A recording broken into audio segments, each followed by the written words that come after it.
অবশেষে বহু প্রতীক্ষার পর কৌশিক গঙ্গোপাধ্যায় পরিচালিত দেব শুভশ্রী জুটির ছবি ধূমকেতু মুক্তি পেয়েছে। মুক্তির আগে দর্শকদের প্রশ্ন ছিল কবে আসছে এই ছবি, আর এই ছবি মুক্তির পর থেকেই নতুন প্রশ্ন ভেসে উঠেছে, ধূমকেতু 2 কবে আসবে।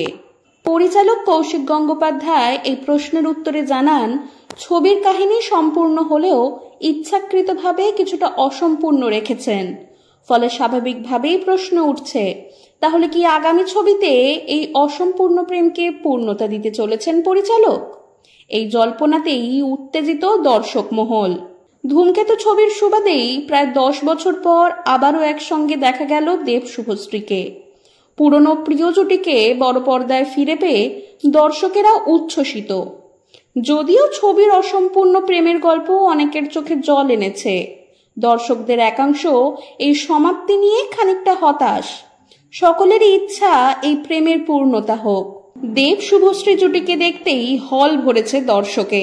প্রযোজক রানা সরকার ও কৌশিক গঙ্গোপাধ্যায় ইঙ্গিত দিলেও দেব বললেন একেবারে ভিন্ন কথা। শনিবার স্পেশাল স্ক্রিনিংয়ে দেবকে যখন ধূমকেতু 2 নিয়ে প্রশ্ন করা হয়, তিনি স্পষ্ট জানান, আমার মনে হয় ধূমকেতু একটাই হওয়া ভালো, কারণ আমরা সেই আবেগ নতুন করে তৈরি করতে পারবো না।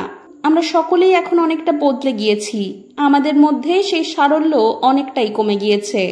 সব মিলিয়ে ধূমকেতুর মতো আর একটা ছবি তৈরি হওয়া হয়তো অসম্ভব, তবে যদি শুভশ্রীর সঙ্গে আবার কাজের কথা বলা হয় তাহলে অবশ্যই ভালো স্ক্রিপ্ট পেলে কাজ করতে রাজি।